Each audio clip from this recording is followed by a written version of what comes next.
Today I'm going to show you how to reupholster a rail on a typical poker table. So I've got a shot here of the table before I started working on it. Yeah, the cat tore it up. So you turn it over, get it upside down, and the first step you do is you got to take the rail away from the poker table itself. So you take your screwdriver, undo the screws all the way around the table to release the rail from the poker table itself. Now, what I did was I used a marker to mark exactly how it goes back, because you could flip it around the wrong way and the screw holes won't line up correctly when you put it back together. So I put a little mark between the table and the rail, so I knew that when I put it back together, those two had to line up, and that way all the screws would line up. So as you can see, I've removed the poker table from the rail, and my next step is to remove all the staples from the vinyl that's in there. I recommend that you use needle nose pliers after you prop it up with a slot-in screwdriver. You got to take out every single one of those staples, and it is a painstaking adventure. Yes, it's going to take you a couple hours, even with help, to get them all out. Now you see that? You got to be careful about those. Staples will break off. You can cut yourself. You pull those out, tack them down. Anyway, you got to make it smooth. There's Saber. She's the culprit. And if you notice, her nails are covered now with what's called kitty caps. These are bought at the pet store, and you just have a little adhesive, put them on there, and no matter what she scratches, it won't hurt it. So I love my cat. She's not going anywhere. So there you have it. She's the culprit. Now, so I've got all the staples out, all the nails, staples, I should say. There are no nails in it as such, and making sure that all the end pieces that have broken off are taken off, and which reveals now the batting that is on the inside underneath the old vinyl. Now this batting has to be replaced as well. You don't want to use the old batting for any circumstances. Take off even if it looks great, replace it, because of the fact it's not that expensive to do, and you want to have new batting underneath your new vinyl, because it's already shaped and molded to the table from the old vinyl. So it's kind of mildewy, it looks like. It's glued down, and you have to not only take the batting off the rail itself, but you have to take the adhesive batting off as well. Now what I did was I took a razor blade and I scraped it down to get the adhesive off of the rail itself. I will show you the instrument that I used here in just a second, because there you go. You just scrape it off.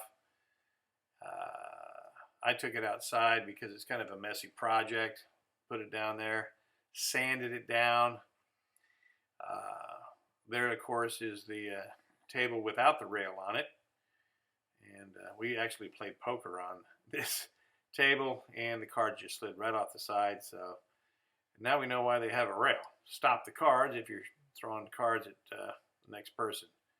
Now, I'm going to show you where I got the batting and the vinyl. Now, I recommend 70-pound batting. You can get 50-pound batting, but it's just not as good. Get the 70-pound.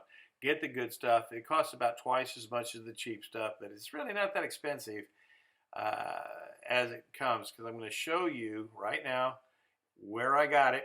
I'm going to show you where you can go to the website, email them, and order the same thing I got. There you go. Build your own poker table. Notice the address right there, and I'll even show you how much I paid for it, which is really $163 versus $80 for the cheap stuff. Spend the extra $80. Good sakes, do that. Now, you'll see here I have laid down the batting on the floor with the rail on top of it. And what I need to do at this point is measure an inch away from the outside of the rail and an inch away from the inside of the rail. Now, the reason I'm saying an inch away is because the rail is an inch thick. Now, some rails are an inch and a half, some rails are 3/8. Whatever the width of the rail is, that's how far away you need to cut the batting. My rail is 1 inch thick, so I have to measure 1 inch inside and 1 inch outside.